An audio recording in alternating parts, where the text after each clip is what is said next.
Karena kalau kita lihat sekarang marak banget nih Pak, maksudnya orang-orang yang punya usaha tapi tidak punya izinnya Ya. Pak, benar nggak sih Pak? Ilegal gitu ya? Ya, ilegal lah ya bahasanya.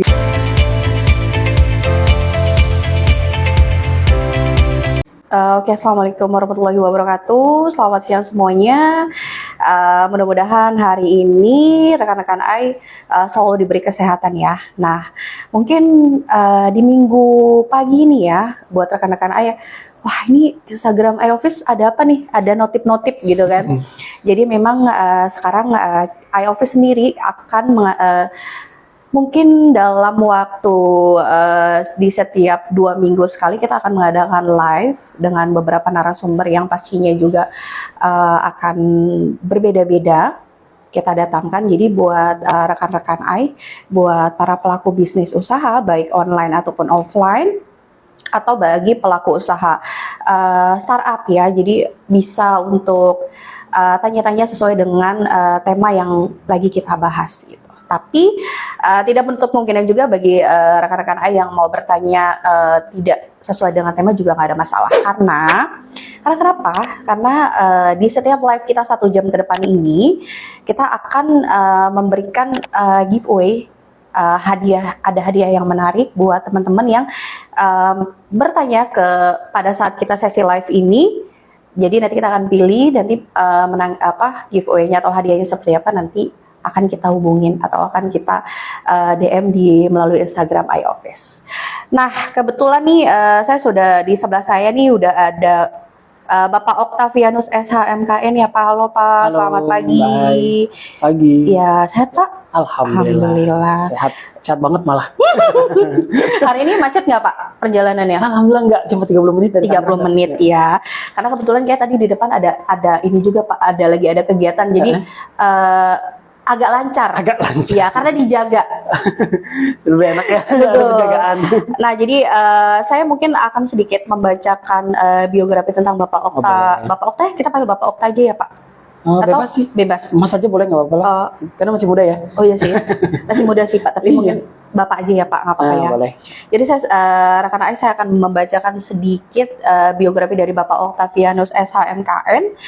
Di mana beliau menjadi narasumber kita untuk pembahasan seberapa pentingnya legalitas usaha. Jadi Bapak Octavianus ini adalah dosen STIH Painan di bidang hukum perdata yang sudah menyelesaikan S1 pada Fakultas Hukum Universitas Islam Syekh Yusuf Tangerang, jurusan Ilmu Hukum, konsentrasi Hukum Perdata ya Pak? Ya. Lalu lanjut ke program magister didapatkan dari Prodi Magister Kenotariatan Fakultas HKM Universitas Diponegoro tahun 2019 ya Pak? Fakultas Hukum itu. Benar sih? Oh iya, Fakultas Hukum, sorry. Terus pendidikan yang diselesaikan juga Bapak masih sebagai karyawan pada notaris ya Pak? Iya. Jadi sambil kuliah sambil bekerja. Terus di sela-sela kesibukan juga dari tahun 2019 nih Bapak sebagai apa aja nih Pak? Selain karyawan notaris juga dosen di STIH Painan sampai sekarang. Oke. Bapak dosen saya ya? Iya. Kita pura-pura nggak kenal ya Pak? Nilai saya bagus kan Pak? Oh, bagus. Bagus. Kita online tapi ya? Kenapa? Online iya, ya? karena kebetulan pandemi ya? ini intermezzo sedikit ya. Jadi pada saat Bapak mengajar saya di kampus, kita kebanyakan online Pak. Iya. Saya dulu sempat kesel sama Bapak. Ya, aduh. Nilainya kecil. Iya. Gitu. Jadi beliau juga dosen saya di STIH Painan. Terus juga sekarang juga masih ya Pak. Masih. Jadi berarti menjadi karyawan juga. Karena Bapak sudah lulus ini belum sih Pak untuk notarisnya itu sendiri atau lagi masih proses ya? Jadi di sini juga kita doain ya Pak, mudah-mudahan nanti cepat cepat diangkat ya Pak, nanti juga bisa kerjasama sama iOffice. Ya pastinya. Tolong press listnya ya Pak via email.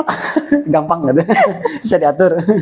Jadi itulah ya maksudnya biografi sedikit dari Bapak Okta ya. Jadi buat rekan AI juga nanti kita ada 2 segmen untuk rekan-rekan AI bertanya sama kita di sesi live-nya. Jadi nanti jangan khawatir atau jangan ragu, langsung bertanya aja nih. Misalnya contoh, mau tanya-tanya seputar apa sih, misalkan saya punya usaha apa, bagaimana sih saya cara mengurus perizinannya, berbagai segala macam tuh boleh gitu. Jadi selama 1 jam ke depan nanti kita akan buka di 2 sesi pertanyaan. Nah ini kan kita udah kedatangan Pak Okta nih Pak. Jadi judul kita kali ini adalah seberapa pentingnya legalitas usaha bagi pelaku usaha. Ya. Karena kalau kita lihat sekarang marak banget nih Pak, maksudnya orang-orang yang punya usaha tapi tidak punya izinnya Ya. Pak. Benar nggak sih Pak? Ilegal gitu ya. Ilegal lah ya bahasanya. Dibilang ilegal juga enggak juga sih Betul. sebenarnya. Mungkin gini, kadang ada beberapa, karena kita kan juga EOV sendiri kan memang melayani perizinan ya, gitu. Membantu untuk rekan-rekan AI yang misalkan kesulitan untuk mengurus izin-izin usaha. Itu kadang kita nih Pak, kita juga berbicara, misalnya kadang kalau yang saya temukan itu misalnya, oh saya hanya jualan online. Iya ngapain sih? Iya ngapain Untuk apa sih? gitu kan. Yang penting jualan saya laku kan. Betul. Tapi sebenarnya ada nggak sih Pak, misalnya saya atau ada rekan-rekan AI di sini ya, dibilang omsetnya lumayan. Kadang UMKM juga gini Pak, kalau misalnya kita tanya berapa omsetnya, cuma 20 juta, 50 juta gitu kan. Jadi kayak masih kecil kok gitu. Padahal sebenarnya kalau kita kalikan 1 tahun ya kan, Itu wah lumayan kan banget. gitu. Jadi mungkin bukan lumayan lagi sih. Nah, jadi mungkin kayak kita bilang bukan meremehkan ya Pak, tapi Iya. mungkin kurangnya sosialisasi juga untuk ke para UMKM, atau mungkin kurangnya Ribet, juga. mungkin dianggap ribet ngapain sih ngurus itu. Kok meskipun ada sistem yang baru kan, Betul. tapi aduh isinya banyak bener, nggak ngerti nih Betul, isinya betul. apa gitu. Kadang-kadang Betul. gitu. Nah, sebenarnya yang saya mau tanya nih, yang saya mau sharing ke Pak Okta ini tuh sebenarnya kayak apa sih yang mengharuskan para pelaku usaha ini untuk bikin izin usaha gitu loh. Maksudnya kayak mungkin langkah-langkah yang harus dipersiapkan. Terus plus minusnya ketika kita punya usaha tapi kita tidak punya izinnya gitu. Ya pasti kalau misalnya untuk usaha, sebenarnya usaha yang kita bilang tadi, yang penting jualan saya laku, ada ide, ada kreativitas, ada produk gitu. Nah tapi di samping itu yang sering terlewat itu legalitas. Legalitas itu perizinan, kemudian perizinan juga dalam lingkup terkecil untuk usaha-usaha yang kecil yang di rumah, misalnya ya dari tetangganya sendiri. Bahkan kita untuk mendirikan sebuah toko aja harus dapat izin dari tetangga kan. Betul. Atau kalau misalnya mau bikin usaha makanan gitu kan, itu kan pasti berdampak ke lingkungan juga di saluran air. Nah, Ya, itu kan betul. harus mendapat izin-izin dari tetangga. Nah, Itu itu yang terkecil ya. Betul. Kalau di perizinan tuh izin tetangga kanan kiri Pak. Nah, HO gitu ya, izin gangguan gitu. Nah, itu Betul. yang terkecil kan. Nah, tapi kalau kita udah mulai membesar, kemudian kehadiran kita itu butuh pengakuan. Nah, itu penting sekali untuk mengurus legalitas.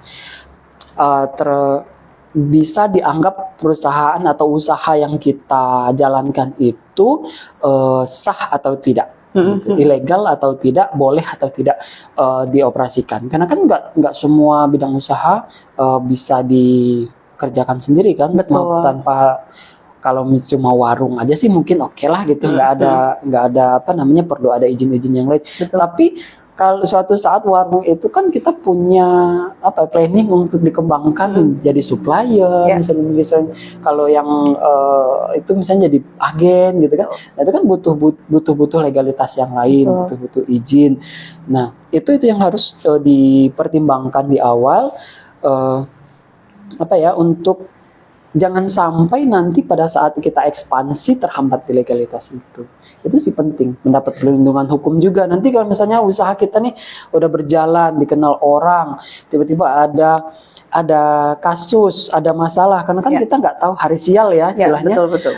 Nah, tiba-tiba dipermasalahkan orang, ini sah nggak sih perusahaan atau usaha ini ada gitu, boleh nggak sih ini? Nah kan legalitas itu penting, bahwa ini kita memang boleh menjalankan usaha yang kita jalankan. Gitu. Nah jadi poinnya adalah kita juga nggak bisa meremehkan gitu aja ya Pak mengenai perizinannya, karena kita nggak tahu juga nih misalnya apesnya atau apa. Lagian juga gini, kalau menurut saya ketika kita punya perizinan juga, usaha kita jadi jauh lebih dipercaya, benar nggak sih Pak? Lebih dipercaya dan juga lebih terkenal, lebih kompeten, lebih apa ya, kredibel gitu ya. Ya. Waduh, oh ini dari perusahaan ini nih, untuk mendaftarkan merek pun ya bisa aja sebenarnya pribadi, tapi kan kalau misalkan ada perusahaan, ada badan usahanya, ada legalitasnya juga lebih gampang gitu, lebih gampang dikenal orang sih pasti. Iya. Nah gitu, jadi rekan AI. Jadi kalau misalnya kita punya usaha baik online ataupun offline, lebih baik tuh tidak meremehkan ya. Jadi Jangan dianggap prepare dulu perizinan usahanya, baru mungkin bisa menjalankan gitu. Iya. Tapi memang ada beberapa catatan penting, kayak misalnya gini Pak, mungkin kayak kadang ada rekan-rekan AI itu yang misalnya, oh saya lihat dulu nih perkembangan bisnisnya gitu. Iya. Jadi kayak Ini nggak salah sih. nggak Kita- salah ya Pak. Kita ngomongin di awal itu pasti ngomongin ide, apa namanya, konsep. Taruhlah kita mau jualan juga, konsep jualan kita seperti apa Iya. gitu kan.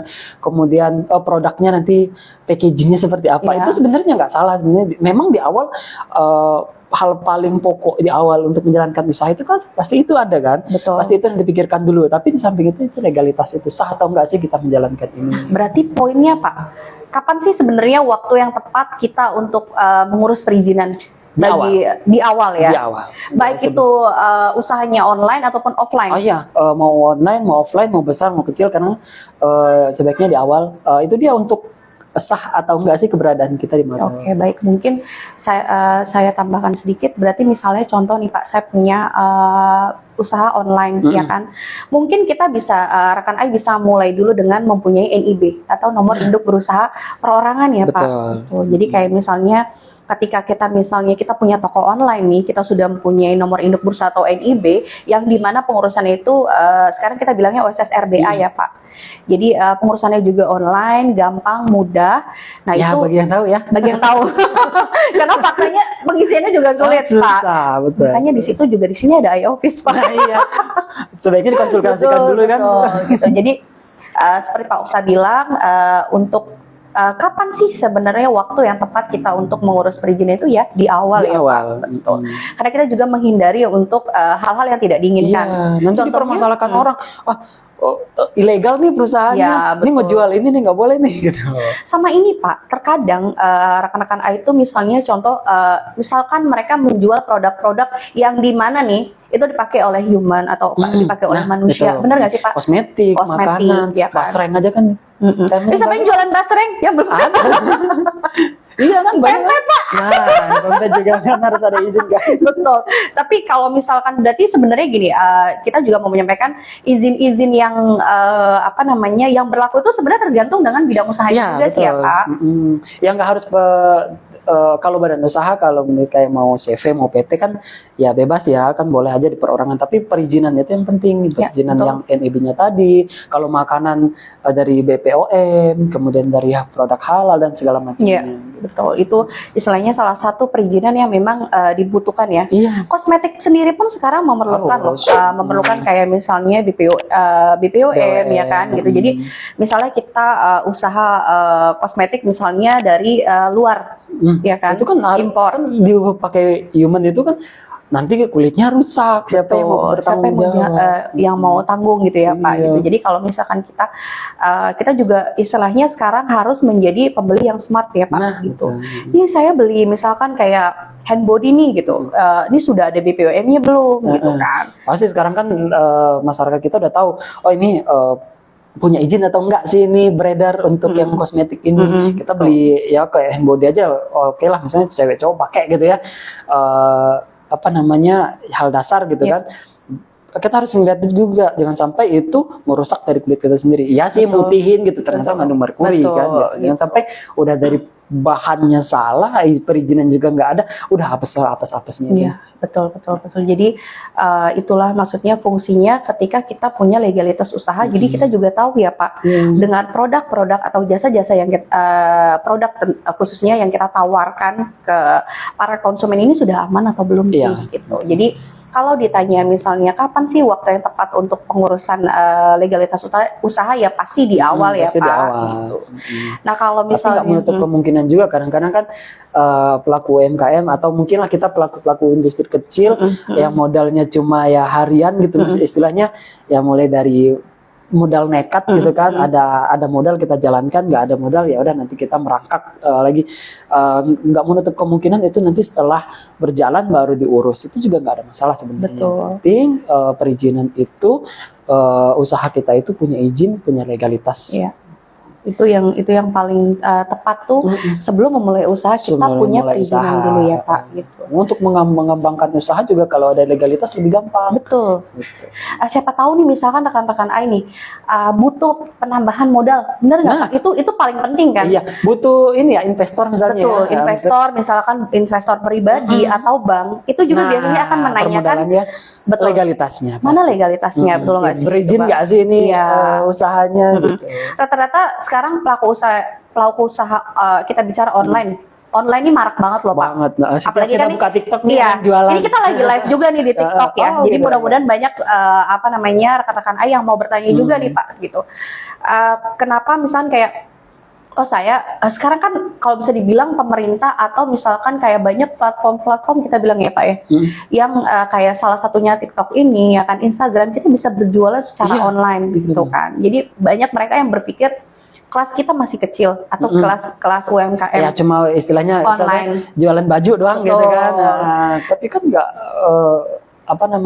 pasti kan tuh butuh supplier. Supplier kan pasti butuh perizinan, bener nggak sih ini jualannya di mana, alamatnya di mana, pasti kan itu. Kalau apalagi kalau misalnya kita ada kebutuhan ke bank, itu gitu. bank nggak akan nanya nih, misalnya misalnya oh ya saya trust nih ke kamu, kita pinjemin, itu di bank nggak jadi jaminan gitu. Jadi yang akan ditanya adalah apakah punya persyaratannya, legalitasnya ada nggak gitu kan. Salah satunya tadi kita sebutin itu NIB, nomor induk bursa, itu sangat-sangat penting gitu kan ya. Jadi itu salah satunya bisa dibilang beberapa yang tadi Pak Okta sebutin itu poin-poin yang atau kayak plusnya kita mempunyai perizinan ya atau legalitas usaha. Nah sebenarnya nih Pak, kalau misalnya saya mau tanya nih, kalau misalnya siapa aja sih Pak sebenarnya yang berhak mengurus atau yang bisa mengurus perizinan usaha?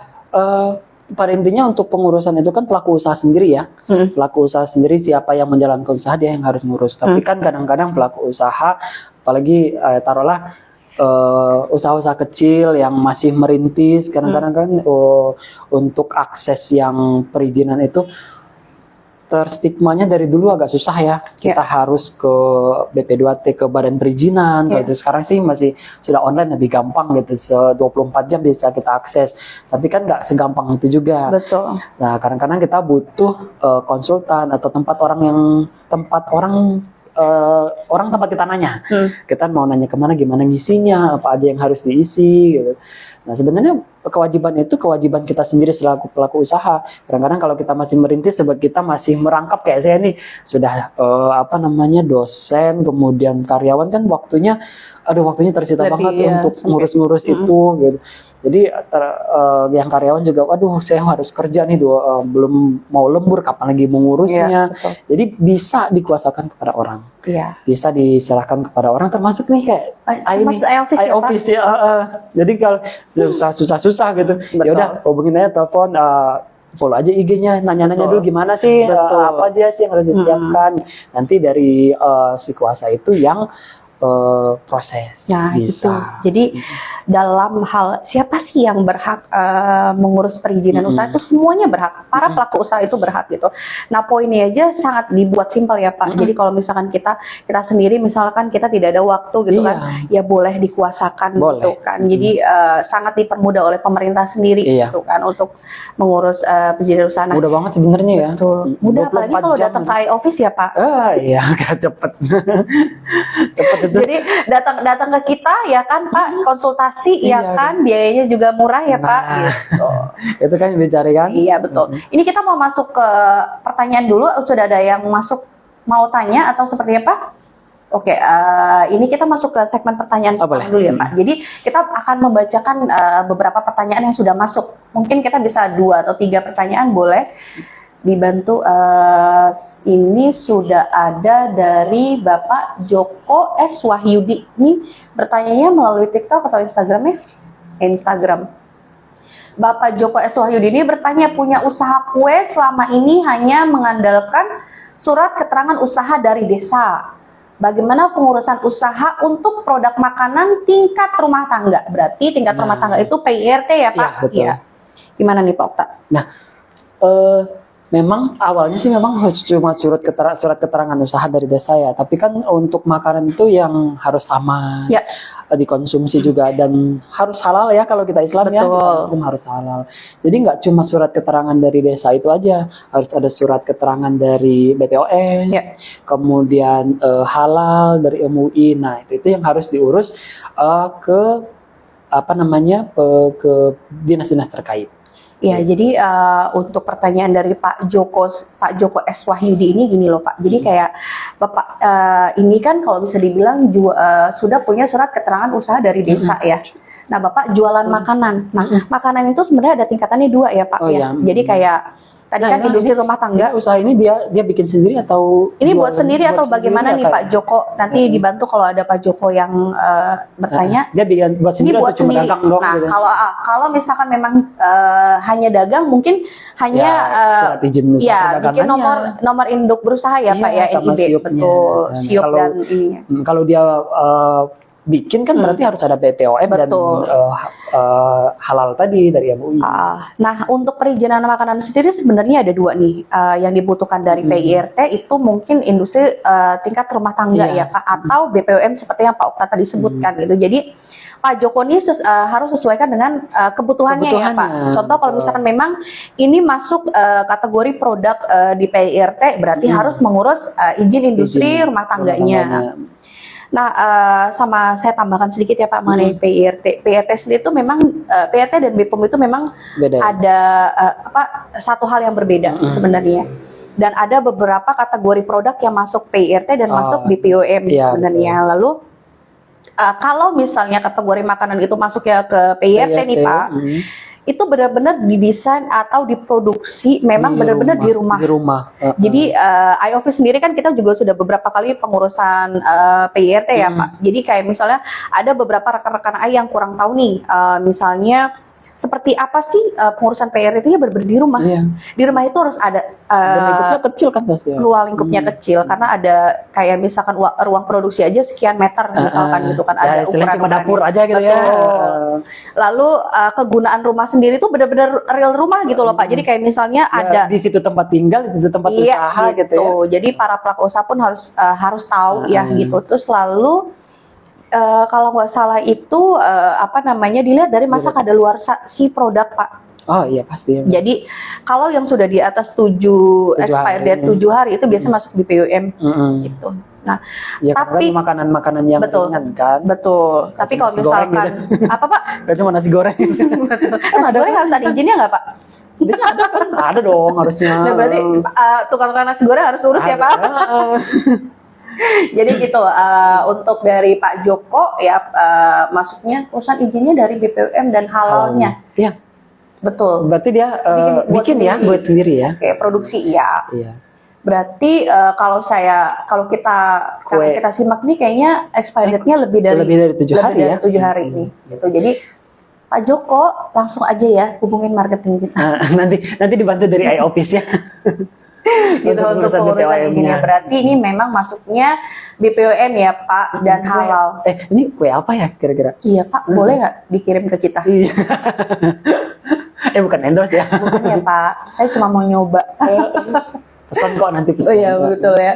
Jadi memang kecuali ini Pak, saya mau tambahan sedikit mengenai produk BPOM itu minuman sudah banyak masuk BPOM Pak sekarang. Iya, harus dong. Kalau dulu kan masih terbagi 2 nih dengan PIRT. Kalau sekarang tuh sudah hampir minuman cair dalam bentuk cair tuh masuknya ke BPOM. Nah, kalau bisa ditanya prosesnya seperti apa kalau nggak mau ribet ya? Berarti Memang iOffice. agak ini ya, agak kejelimet pasti ya. Betul. Dari sampel makanannya, kemudian dari bahan-bahan makanan pasti kan Betul. dicek semua kan. Betul. Nah, itu kalau untuk yang kita pelaku usaha belum mau menjalankan usaha, belum mau belanja barang, Betul. belum mau produksinya. Aduh, mau ngurusnya lagi ribet banget sih.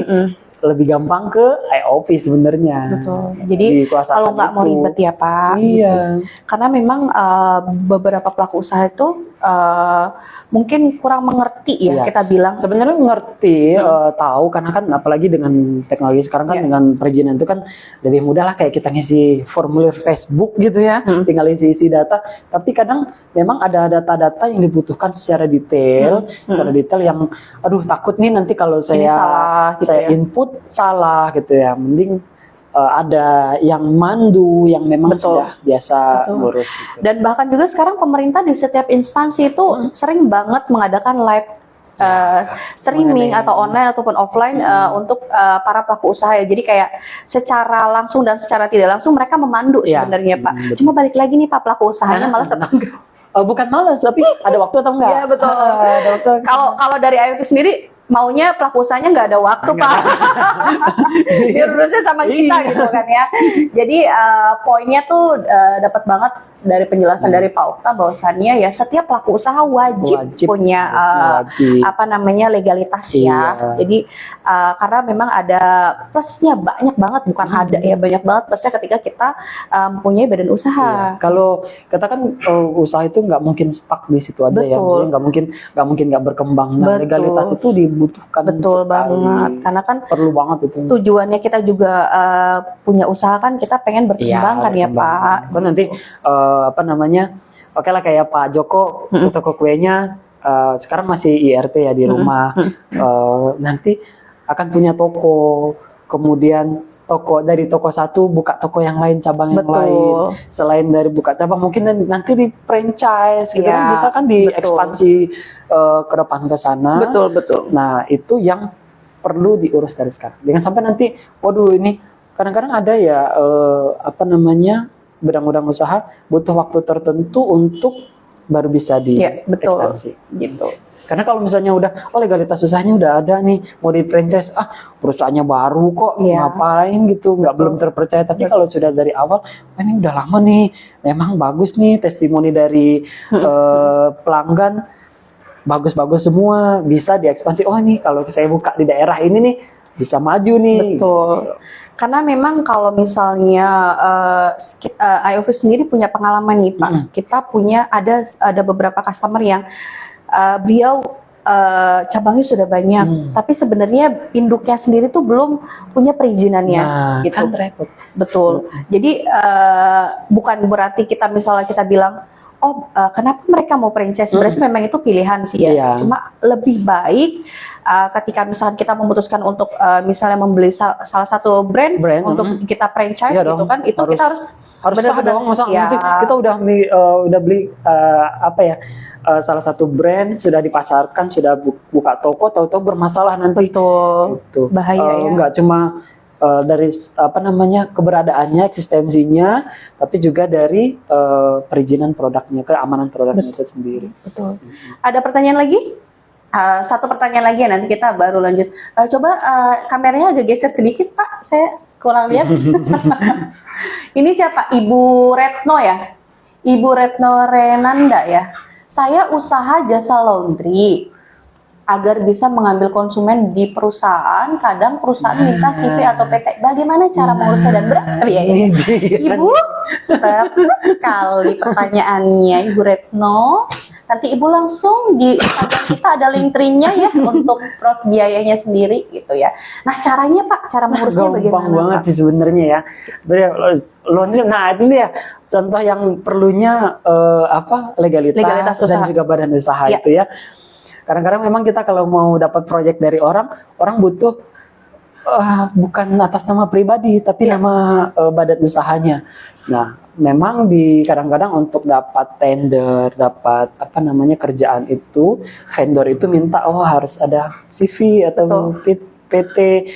Sebenarnya ngurusnya itu sebenarnya gampang sih, itu dia tergantung dari waktu kita tadi. Untuk pengurusan pendirian itu memang kewenangannya di notaris sebenarnya, tapi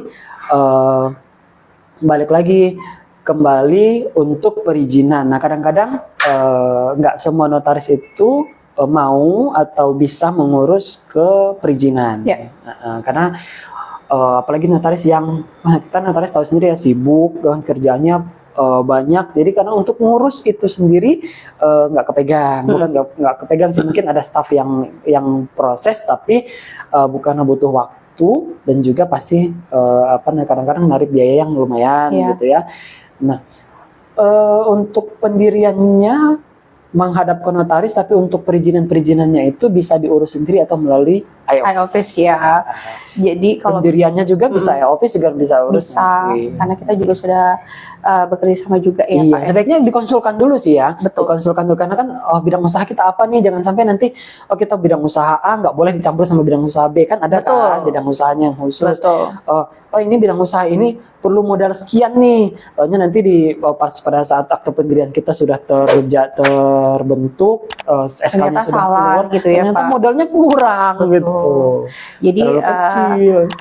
Jadi sesuai dengan pertanyaan Ibu Retno tadi ya Bu, bagaimana sih caranya? Sebenarnya caranya itu gampang ya. Yang pertama misalnya kita perlu konsultasi dulu ya Pak. Jadi konsultasi dulu ke iOffice deh ya. Pasti ya. iOffice ya. Jadi karena sekarang gini, mungkin saya sedikit tambahkan ya Pak. Jadi kayak sekarang itu para pelaku usaha ketika membuat CV ataupun PT, sekarang itu kita ada modal dasar atau modal yang ditempatkan itu harus sesuai dengan OSS RBA dengan bidang usahanya. Jadi itu berbeda-beda ya Pak. Iya. Nanti nggak cukup mereka. Memang sih undang-undang sekarang ini nggak menentukan modalnya mau berapa, apalagi UMKM kan dengan modal 10 juta bisa mendirikan badan usaha sebenarnya. Tapi kan nanti pada saat kita ngurus perizinan ternyata untuk bidang usaha kita ini nggak masuk nih skupnya. Betul. Jadi kalau persyaratannya sendiri Pak, tadi kan Bu Retno juga nanya persyaratannya sebenarnya itu apa sih selain kita konsultasi dulu? Iya, kita punya identitasnya apa tuh Pak yang perlu disiapkan? KTP sama NPWP. KTP dan NPWP. Hanya KTP dan NPWP itu Pak? Mudah banget sih. Setiap orang pasti punya KTP ya.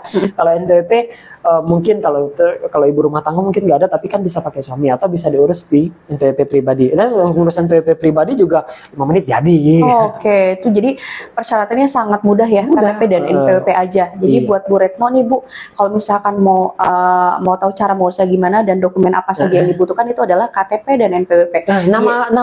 Nama CV atau PT-nya harus disiapkan. Namanya seperti apa tuh Pak? Jangan sampai sama dengan orang lain. Jangan sampai ini melanggar undang-undang, melanggar juga namanya itu sudah dipakai orang atau namanya itu udah punya merek terkenal, itu kan itu. Jadi sebelum kita pengajuan CV atau PT kita perlu cek nama ya Pak? Survei dulu survei nama ya. Kan sekarang cari di Google, namanya ini belum ada nih, bisanya dipakai. Kadang-kadang misalkan CV Mulia Abadi, ternyata sudah banyak gitu. Itu yang nggak boleh. Harus namanya itu harus spesifik, harus berbeda dengan yang lain. Iya, betul. Nggak boleh sama. Karena jadi biasanya kalau di iOffice sendiri kita minta maksudnya ke klien kita untuk menyiapkan tiga option nama biasanya, gitu ya, karena kan usaha juga kan doa ya Pak, dari nama, betul nggak? Jadi harus di prepare juga dari situ. Ya nggak, apalah arti sebuah nama itu nggak berlaku sih.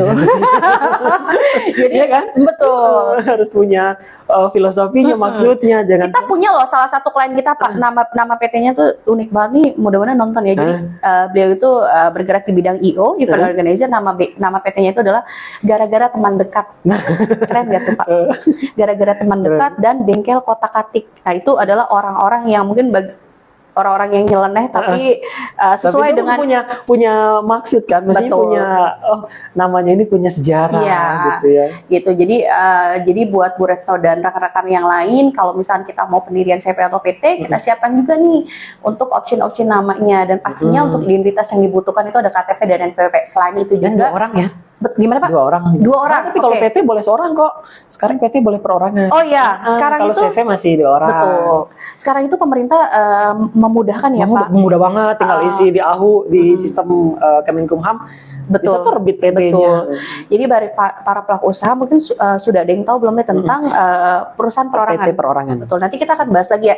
Untuk pertanyaan selanjutnya ada pertanyaan lagi nggak kira-kira? Itu apa ya?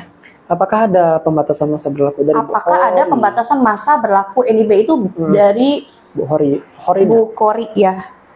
Apakah ada pembatasan masa berlaku NIB Pak? Ada nggak Pak? Nggak ada. Selama kegiatan usahanya berjalan, kemudian sesuai dengan yang tercantum di NIB, itu NIB-nya berlaku. Oke, berarti kalau dulu kita mengenalnya SIUP dan TDP ya Pak? Kalau SIUP dan TDP memang dulu 5 ada tahun. ya 5 tahun ya. Sekarang NIB enggak. Nah, Kita NIB ini pengganti dari TDP. TDP sekarang dihapuskan diganti dengan NIB. Tapi kalau SIUP masih ada surat izin usaha perdagangan. Oke.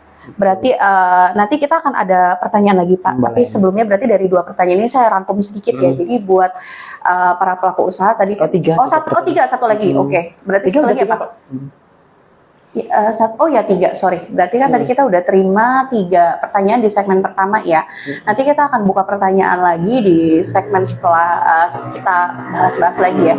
Jadi saya rangkum sedikit mengenai kebutuhan izin usahanya itu sesuai dengan yang dibutuhkan ya Pak. Usahanya sendiri. Betul. Kalau misalkan memang sudah butuh CV ataupun PT, silahkan berarti konsultasikan dulu sebelumnya. Atau yang tadi Pak Okta bilang, kita sekalian bahas nih Pak, itu perusahaan perorangan seperti apa sih Pak maksudnya? Kalau perusahaan perorangan itu, ya namanya perorangan ya berarti didirikan oleh 1 orang.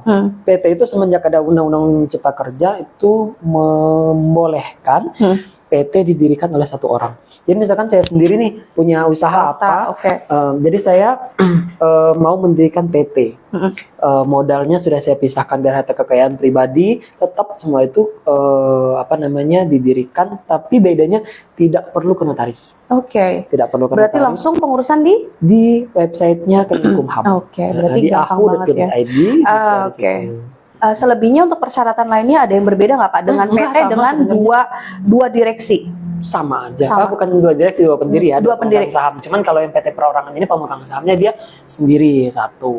Berarti bagi rekan-rekan ini yang misalkan mau punya badan usaha tapi nggak punya partner ya Pak, jadi bisa bikin PT perorangan. Perorangan boleh. Di Ayovis juga murah tapi buat itu kategori UMKM ya. Betul. Di UMKM itu berapa sampai berapa Pak? Sampai 500 juta ya kalau nggak salah ya. Mikro, bukan usaha mikro dan kecil ya. Betul, mikro dan kecil 250 ya. Di 51 kalau nggak salah. 51 ke bawah ya. Nah, gitu. Jadi kalau cuma modalnya modal yang terbatas, pas-pasan dan nggak mau sharing dengan yang lain, yang bukan nggak mau tapi belum perlu untuk sharing dengan investor atau pemodal yang lain. Betul. Bisa jadi karena kan nggak semua para pelaku usaha ini punya partner ya Pak. Gitu. Punya pasti kalau kita hidup sih pasti punya teman ya, tapi yang mau yang bisa kita ajak kerjasama kan belum tentu. Karena nggak mudah juga ya kita kalau misalkan bangun usaha berpartner itu ya Pak. Terus ada nggak sih Pak kekurangan dari perusahaan perorangan sendiri kalau yang Pak Okta tahu nih, ada nggak kira-kira? Ada sih, sama aja sebenarnya ya. Sama ya. Berarti dari segi pembuatan rekening juga aman-aman aja di bank ya. Jadi di bank pun, dan itu kalau perusahaan perorangan itu nama pribadi atau jadi nama PT Pak? Jadi nama PT. Berarti tetap dia PT. Tetap buatnya PT ya? Oke. Tetap PT buatnya. PT dengan namanya satu pendiri? PT tapi pemegang sahamnya sendiri. Oke. Tapi kalau mengenai struktur, mau direksi, komisaris atau struktur-struktur kan bebas itu struktur perusahaannya terserah. Tapi yang pasti PT perorangan itu pemegang saham, pemodalnya, pemilik modalnya dia sendiri. Oke, tunggal ya Pak. Jadi, nah itu tuh rekan-rekan AI. Jadi sekarang pemerintah memudahkan lagi buat para pelaku usaha. Jadi tidak ada alasan untuk tidak mengurus izin usahanya ya, betul. Gitu. Jadi ribet nih saya buat CV dan PT tuh susah ya Pak. Karena misalnya saya tidak punya rekan bisnis atau seperti apa. Nah sekarang ada perusahaan perorangan. Berarti perusahaan perorangan itu pengganti SIO pribadi bener nggak sih Pak? Kalau dulu kan atas nama SIO pribadi tuh ada misalnya Ada, atas nama Pak Okta gitu itu ya. tetap ada. NIB pribadi, perorangan, NIB perorangan juga tetap masih ada kan. Nah ini kalau itu kan dia nggak ada badan usaha kan. Jadi kalau misalkan nama saya ya sudah, nama saya nama Okta gitu. Pemiliknya, penanggung jawabnya udah di situ. Nah tapi kalau PT perorangan nanti di NIB-nya itu namanya nama PT. PT ABC apa gitu. Pak, saya mau nanya lagi nih mengenai beberapa nama-nama perizinan itu sebenarnya ada beberapa badan usaha sih Pak yang misalnya ada nggak sih selain CV dan PT ini yang bisa didirikan oleh para pelaku usaha? Contohnya misalnya Kalau untuk bisnis cuma CV dan PT. CV dan PT ya. Kalau misalnya masuk ke koperasi, yayasan, perkumpulan itu masuknya lebih ke apa Pak? Koperasi, kalau yayasan kan dia nirlaba ya, dan perkumpulan juga sama kan bentuknya sosial. Dia sebenarnya bukan buat kepentingan usaha. Kalau koperasi sih bisa untuk usaha juga, tapi dia lebih ke menghimpun anggota. Oke. Nah, Jadi untuk kesejahteraan anggota kalau koperasi, yayasan, kalau yayasan kan untuk keagamaan biasanya. sosial ya Pak. Sosial, kalau perkumpulan lebih ke sosial. Tapi kalau untuk memang untuk mencari keuntungan, untuk mengembangkan usaha, untuk mendapatkan kekayaan, CV dan PT. Betul. Berarti Sebenarnya ada lagi yang perusahaan dagang segala macam. Tapi yang lebih lebih populer adalah CV dan PT. Pak, sekarang itu kan dulu itu kita pernah mengenal usaha dagang. Kita sering banget ya, bahkan masih lihat Masih ya, pelang-pelang sekarang. UD itu ya. Nah itu UD, PD. UD itu masih berlaku nggak Pak? Atau misalkan sudah digantikan dengan nama yang berbeda atau seperti apa? Masih itu masih Usaha masih dagangnya. eksis. Tapi kan kalau itu kan memang lingkupnya cuma untuk dagang ya. Kemudian pendirinya juga bisa satu orang. Bawahnya jadi sama kayak perorangan, cuman dia butuh badan usaha, badan tempat bernaung untuk lebih Jadi sebelum ada merek mungkin dia pakai nama itu dulu. Karena memang kadang banyak para pelaku usaha itu yang saya ini bingung nih Pak, misalkan harus urus apa sih gitu loh dengan bidang usaha saya atau dengan usaha yang saya sudah jalankan gitu kan. Nah, sama ini Pak, misalnya ketika kita sudah punya CV, PT, atau misalnya kita bilang usaha dagang, perpajakannya sendiri itu seperti apa sekarang Pak? Iya, kalau perpajakan, jujur saya nggak terlalu dalam ya. Gitu. Poinnya mungkin. Kalau perpajakan sebenarnya antara tiga badan-badan usaha itu sama saja sih, sama apalagi untuk pajak penghasilan kan, kalau pajak penghasilan kan sesuai dengan penghasilan dari CV dan PT-nya itu sendiri. Kalau nggak ada penghasilan apa yang mau dibayarkan gitu kan? Betul. Itu termasuk dari PPN, tergantung. Kalau PPN kan tergantung dari jasa yang disampaikan. Kurang lebih kalau nggak salah UMKM itu 0,5 ya Pak, 0,5% ya. Ada memang beda-beda perlakuan untuk kategori bidang usaha tertentu. Tapi nanti Dan nggak mungkin kan disamaratakan perusahaan besar sama perusahaan kecil, UMKM nggak mungkin kan, karena kan omsetnya juga beda kan. Nggak mungkin UMKM bayar pajak yang sama dengan PT besar gitu ya. Sama masa aduh saya cuma dapatnya segini, untungnya segini, cukup buat makan, mau bayar pajak segini. Itu kenapa kita agak sedikit menyinggung mengenai masalah pembayaran pajak, walaupun kita hanya membahas poinnya karena nanti di segmen minggu depan kita akan ada pembahasan lebih detail mengenai pajak ya, perpajakan ya, karena nanti kita akan datangkan langsung konsultan pajaknya gitu. Nah, kadang gini Pak, para pelaku usaha itu takut mengurus badan usaha atau karena pajaknya itu ya, karena pajak. Tapi gitu. sebenarnya lebih gampang, bukan lebih gampang ya, lebih enak karena dia terpisah ya. Kan apalagi kan kalau PT kan kekayaan kita terpisah, yang kekayaan PT sama kekayaan pribadi kan. PT ya udah nanti urus pajaknya sesuai dengan penghasilan PT, jadi nggak dicampur-campur sama pribadi. Malah kadang-kadang ada klien kita itu dulu pernah, saya nggak mau nih punya saya disangkut pautkan dengan PT ya. Kalau PT ya sudah PT, pajaknya udah PT, urusannya PT. Kalau pribadi ya udah sesuai dengan penghasilan yang saya dapat. Ada yang begitu, jadi mereka lebih nyaman ada pembagian itu. Nah kadang-kadang jadi penyelundupan juga untuk pajak mobil kok. Iya, oh gitu ya Pak. Untuk yang badan-badan, sorry saya buka ya. Oke, ini buat menghindari pajak progresif. Iya. Karena kan kalau PT kan nggak kena pajak progresif. Nggak kena ya. Bahkan malah sebenarnya agak lebih, kalau misalnya kita usahakan balik lagi ya Pak, kita kan pengen lama-lama naik ya Pasti. omsetnya. Jadi kita lebih menyarankan untuk buat badan usaha ya, CV ataupun PT. Jadi kayak secara perpajakannya pun dia akan terpisah, semua terpisah. Laporan keuangannya juga akan lebih rapi gitu ya Pak. Ketimbang misalkan kita masih menggunakan rekening pribadi. Iya. Kalau rekening pribadi kan nanti uang dari sini, kemudian ada warisan, ada hadiah, semuanya campur kan. Tapi kalau yang udah di PT-nya, di badan usahanya, ya sudah, ini udah penghasilan PT, mau dari mana aja masuknya ke PT, hitungnya. Yang ini nggak diotak-atik ya. Betul. Yang pribadinya. Kita ada pertanyaan lagi? Kita masuk ke pertanyaan lagi. Ini kayaknya banyak nih Pak yang nanya nih Pak. Kalau apa namanya ini Bang? Ini dari Antonio da Costa Morente. Oh, iya. Susah ya bacanya. Ini dari Instagram atau TikTok? Oke, yang di TikTok juga boleh nih kalau mau tanya-tanya perizinan seputar badan usaha, boleh kayak di TikTok masih agak ini. Kalau di TikTok tuh kita live-nya gini ya, tap layar. Keranjang kuning gitu ya. Kalau fokus banget jadi keranjang kuning ya. Bukan suka sih, tapi pernah beberapa kali ya gitu kan. Karena menarik ya. Ini yang mandu kita dia suka live Pak. Gitu. Jadi dia biasa tap layar, dia suka mandi lumpur. Aduh, ini memang ya. Terus apa tadi? Bolehkah memakai satu siup untuk dua kegiatan usaha yang berbeda? Kalau masih dalam satu skup jenis usaha, boleh. Sah aja ya Pak. Jadi misalkan perdagangan ya, yang satu perdagangan makanan, yang satu perdagangan pakaian, kan masih boleh. Masih selama dia masih dalam perdagangan. Tapi kalau udah beda kelompok usaha udah beda lagi. Ya betul. Tapi kita juga perlu tahu nih, ini Pak Antoni atau Bu Antoni sih? Pak Antoni ini maksudnya gini loh, bidang usahanya yang Bapak tanyakan apa? Boleh nanti Pak ditanya lagi ke kita gitu kan? Karena itu tadi kalau misalnya masih skupnya perdagangan juga boleh. Tapi jasa juga bisa digabung dengan perdagangan ya Pak? Boleh. Ada beberapa sih memang yang boleh.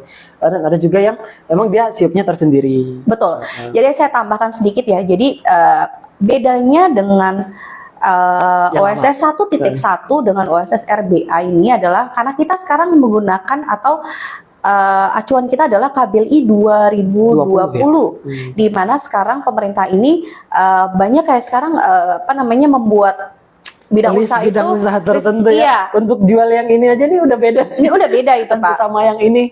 Betul gitu. Jadi misalnya contoh kita bilang konstruksi ya Pak. Itu konstruksi sendiri. Mau bangun gedung rumah sakit udah dibeda-bedakan lagi kan. Kalau dulu kan gedung ya udah mau gedung apa aja boleh. Betul.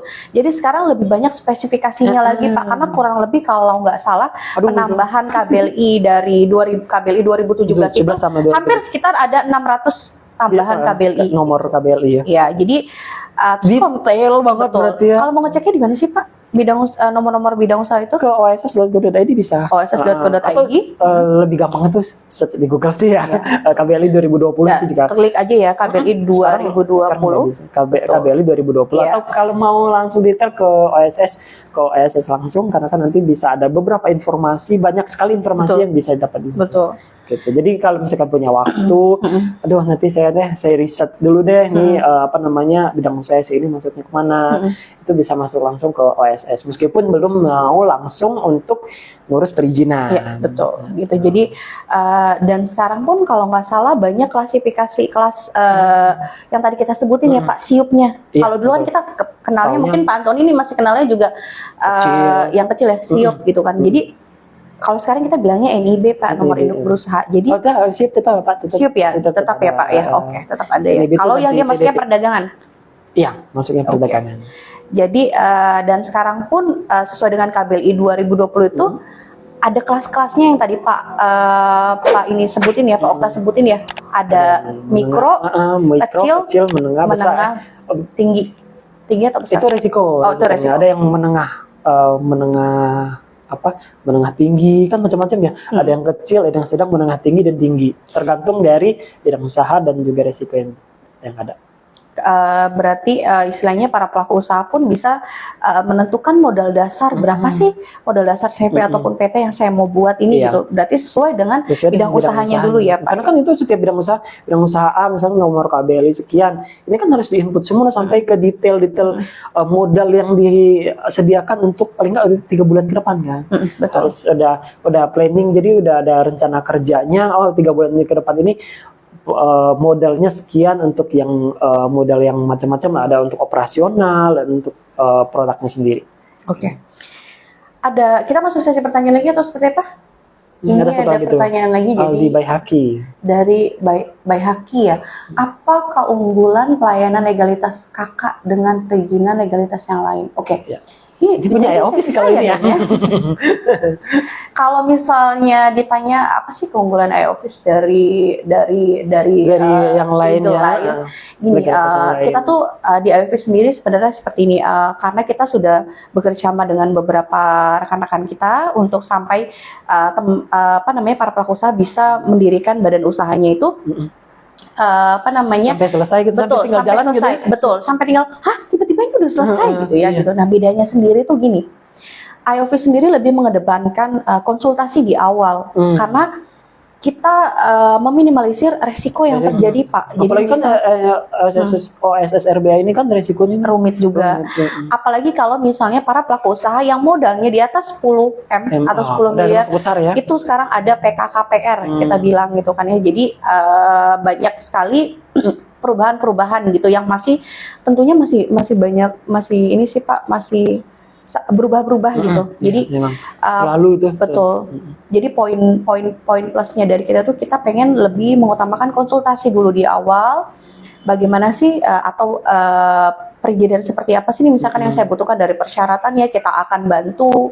Terus juga kita akan bantu mencarikan, misalnya kan pusing tuh Pak ngelihat KBLI cari-cari kan. Jadi kebiasaan iOffice itu lebih membuat mudah. Jadi misalnya para pelaku usaha yang mau membuat usaha itu tinggal deskripsikan saja nih Pak bidang usahanya apa, nanti kita bantu rekomendasi untuk nomor KBLI-nya yang mana, nomor kode KBLI-nya dan merekomendasikan modal yang sesuai seperti itu. Dan udah pasti nanti. Betul, udah pasti juga hemat waktu sama hemat biaya Pak. Promonya juga itu saya sendiri kalau misalkan ada orang yang mendirikan PT di kantor itu, bidang usahanya apa, kadang-kadang kan palu gada deh. Betul. Waduh, semuanya mau dimasukin ini.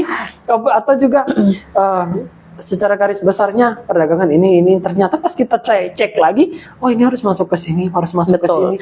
Jadi sama saya mau nambahkan sedikit poin plus dari legal. Nih maaf ya Pak kalau Bapak Bapak sedikit tersinggung gitu nih. Misalnya contoh para pelaku usaha datang ke notaris, benar nggak Pak ini yang terjadi? Kita bicara fakta ya. Notaris itu biasanya begini, ya sudah mau buat bidang usaha apa, datanya bagaimana, macam kita buatkan, benar kan Pak? Tapi kalau di legal, tapi kalau di iOffice kita akan mengarahkan harus ke spesifiknya kan. Betul. Nah, karena itu kan beda. Kalau dulu kan kita masuk semua dalam waktu sih boleh gitu. Kalau sekarang kan nggak bisa. Di OSS itu kita masukkan KBL yang ini detail harus semua. Yang kedua juga sama. Jadi kan nggak bisa palu gada lagi sebenarnya. Tapi sebenarnya kalau di notaris sendiri kita ada beberapa pengalaman dia. Bukan kita menjelekan ya, tapi kalau notaris itu lebih kayak sudah terima beres. Iya.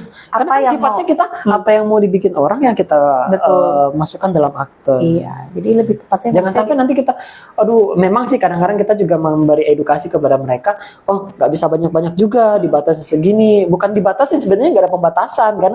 Kadang-kadang mereka balikan, oh emang ada pembatasannya? Kita juga bingung dong. Sebenarnya nggak ada pembatasan, tapi kan nanti pada saat proses perizinan agak repot. Bermasalah ya. Gitu.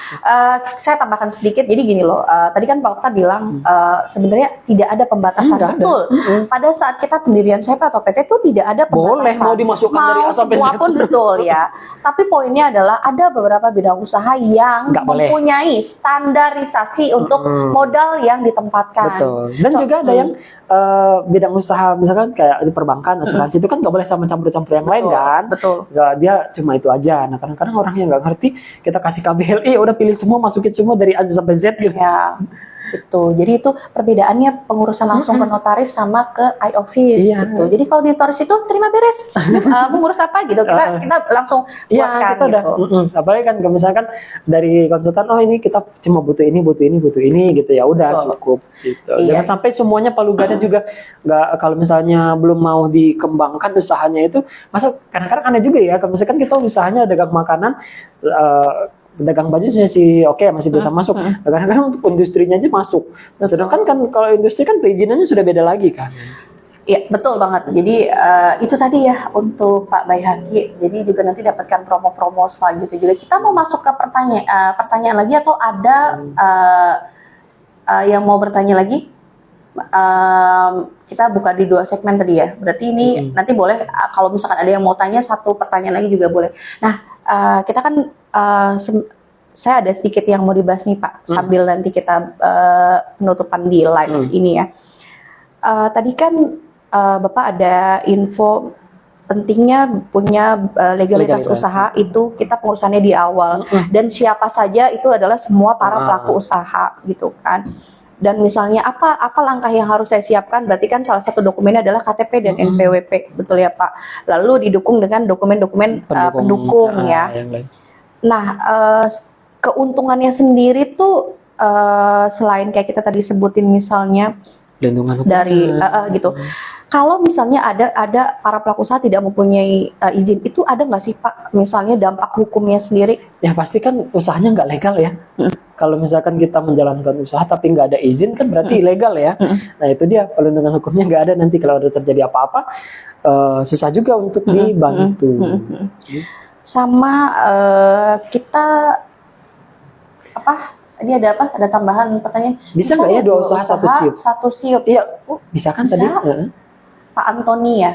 Bisa Pak, 2 usaha 1 siup. Oh iya, ini Pak Antoni mahasiswa Bu Dosen Laras ya? Harus banget ya. Iya. Siapa itu Bu Laras? Dia lupa sama saya berarti ya? Iya, cuma di Bu Laras doang yang diingat. Aduh, Ini Pak dosennya loh. Bisa nggak 2 usaha 1 siup? Bisa Pak Bisa. Antoni. Kalau misalnya siup itu kan berarti asumsinya adalah masih perdagangan ya Pak. Dengan apa jasa namanya? juga kan? Jasa juga bisa. Barang dan jasa. Betul. Jadi tergantung Pak Antoni ini mau buat Usaha apa? gitu ya. Perdagangan apa? Jangan perdagangan manusia aja nih. Perdagangan manusia boleh nggak Pak? KBL-nya Boleh berapa, lah. Mana ada. Pak, pertanyaan penutup. Nanti Terakhir ya? Terakhir ya. Udah ini ya? Kita sebutin Emang untuk udah sejam? Udah nih Pak, waktunya tuh nggak kerasa ya Pak ya. Nggak kerasa kerja ya Pak. Pak, aduh, saya mau nanya dulu nih ya. Nanti kita sebutin nggak di akhir acara siapa yang pemenang untuk dari pertanyaan, boleh ya? Dari tim ini nanti kasih saya dua nama. Iya, kok siapa Antoni? dari 2 nama boleh ya nanti. Pak, tambahan Pak, kan Bapak selaku juga yang sering maksudnya mendapat dari rekan-rekan yang mau buat usaha ya Pak. Ada nggak sih Pak hal-hal yang pernah Bapak alamin mengenai misalkan klien-klien yang datang gitu loh. Misalnya ada hal-hal apa gitu loh. Ya, Misalkan pasti kalau mereka datang itu kalau untuk mendekat usaha, mereka maunya dari awal sampai akhir. Kita bantu. Dari yang dari yang penyerahan nama, cek nama kan memang kewajiban kita sampai dengan SK. Kadang-kadang sampai NPWP, kemudian SKDU, kemudian sampai yang ke perizinan operasional. Nah, memang itu sering sekali dimintakan ke kita. Tapi kan kita bukan nolak atau juga nggak bisa ya, karena kan kita takutnya nanti kerjaan notaris itu banyak, kemudian terkendala di waktu. Jadi sebaiknya lebih ke konsultan kita sarankan. Kalau saya memang lebih ke ya udah ke konsultan aja dulu, nanti mereka yang urus yang semuanya. Kalau saya nanti saya bantu untuk ke legalitas pendiriannya saja sampai dengan terbit SK Kemenkumham, karena memang di kita cuma kewenangan kita cuma itu. Untuk yang proses itu kan pelaku usaha sendiri yang proses. Nah, konsultasikan dengan konsultan, apalagi kan yang bidang usaha itu yang punya spesifikasi tersendiri. Mereka punya ciri khas dan yang nggak bisa istilahnya nggak bisa sembarangan juga gitu. Ya, jadi itulah ya pentingnya mempunyai Kehadiran iOffice ya. itu pasti Pak. Iya. Nah, nggak kerasa ya kita ngobrol-ngobrol atau berdialog di hari Minggu ini sudah 1 jam ya Pak. Itu jadi nanti kita akan hadir kembali tentunya dengan apa namanya tema-tema yang berbeda ya Pak. Jadi buat rekan-rekan iOffice, rekan-rekan ini juga nggak perlu apa namanya khawatir ya, atau bisa bertanya langsung di live kita selanjutnya. Nah, Follow juga IG-nya kan ada kontaknya di situ. Follow IG-nya di iOffice underscore atau di website kita di www.ioffice.co.id juga bisa. Di situ juga di Instagram kita ada link-nya, di TikTok juga kita ada, jadi bebas bertanya sih sebenarnya. Apalagi yang mengenai perpajakan ya, aduh itu mah banyak sekali memang di awal-awal itu orang menanyakan kalau mau datang ke kantor itu mengenai perpajakan dari bidang usaha sendiri. Dan itu kayak langsung yang ditakutin ya Pak, sama para pelaku usaha ya. Padahal sebenarnya nggak perlu khawatir ya Pak, karena ya itu yang tadi Pak Okta tadi ya info ya. Nggak mungkin kan gitu kita UMKM dikenakan aturan pajak dengan perusahaan-perusahaan besar misalnya seperti itu, dengan omset-omset yang di atas standar 4,8 M ya Pak gitu. Jadi aman, sangat aman gitu. Apalagi ada badan usahanya kan jadi lebih enak misahinnya. Betul. Jadi poin dialog kita hari ini adalah itu seberapa pentingnya kita punya izin usaha, dan dari persyaratannya juga sangat mudah ya kan. Bisa juga datang ke konsultan seperti iOffice ini, atau bisa langsung ke notaris juga boleh gitu kan. Nanti boleh langsung ke notaris. Boleh, betul banget. Dan kita mau sebutin untuk para ada berapa orang? 5 ya. 5 yang tadi yang nanya ada berapa? Kita tadi pilih ya dari ribuan pertanyaan ya. Ini kita pilih 2 orang pemenang, nanti untuk hadiahnya ya diinfokan ya, gitu nanti di DM oleh. Nanti di DM ya. Betul. Yang pasti ya Pak Antoni nggak ada kayaknya. Itu nggak masuk hitungan Pak Antoni. Kita di sini yang kita pilih itu tadi Pak Baik Haki dan Pak Bahaki tadi nanya apa sih? Keunggulan dari iOffice ya? Keunggulan dari iOffice. Itu bagus Pak. Itu yang pertama kayaknya. Sama Pak Joko mengenai tadi kayaknya PIRT ya Pak. Ya. Nanti kue-kuenya apa nih Pak? Kue-kuenya apa boleh dikirim Pak ke kantor iOffice di Tomang ya Pak, di Jakarta Barat. Itu nanti Pak Pak Bayhaki sama Pak Joko nanti akan dihubungin ya Pak. Kita DM melalui Instagram apa sih hadiahnya ya. Kenangan. Iya boleh Pak. Nanti jangan lupa di tag Instagramnya iOffice ya. Nah terima kasih banyak Pak Okta. Sama-sama. Hari ini sudah hadir di live pertamanya iOffice. Ini pertama ya? Pertama Pak, ini perdana gitu. Jadi Bapak yang beruntung dari sekian kayak harus banget gitu ya. Terima kasih sharing-sharing ilmunya yang ringan-ringan ya kan Pak. Bukan ilmu sih, cuma sharing-sharing. Betul. Banyak yang belum kita tahu ya. Betul. Jadi mengenai seberapa pentingnya legalitas usaha tadi ya, nanti pun insya Allah kita akan undang kembali ya Pak dengan tema-tema yang berbeda. Dan kita juga mau terima kasih buat para rekan-rekan AI atau para klien-klien kita yang sudah banyak mengurus perizinannya di iOffice juga. Buat yang belum, silakan follow, silakan datang ke kantor kita di Tomang, ataupun bisa konsultasi by WhatsApp ya Pak. Sekarang tuh udah mudah banget gitu kan, Zoom in ataupun Zoom ataupun misalkan offline juga kita sudah terima ya. Karena sekarang COVID itu juga sudah agak sedikit inilah gitu. Jadi aman banget buat semua para pelaku usaha. Dengan obrolan kita di 1 jam tadi, mudah-mudahan bermanfaat ya Pak gitu. Jadi kalau misalkan mau tanya bagi penonton yang lain, mau tanya-tanya nanti jauh lebih dalam lagi, silakan hubungi marketing kita aja gitu. Dan akhir kata live ini saya tutup. Terima kasih banyak untuk yang hari ini sudah bergabung, baik TikTok dan juga baik Instagram. Nanti juga jangan lupa follow di YouTube-nya kita iOffice Legalitas ya gitu. Sekali lagi terima kasih Pak Okta, terima kasih juga buat para rekan AI. Saya akhiri, saya ini selaku pembawa acara. Assalamualaikum warahmatullahi wabarakatuh, selamat siang dan selamat makan siang.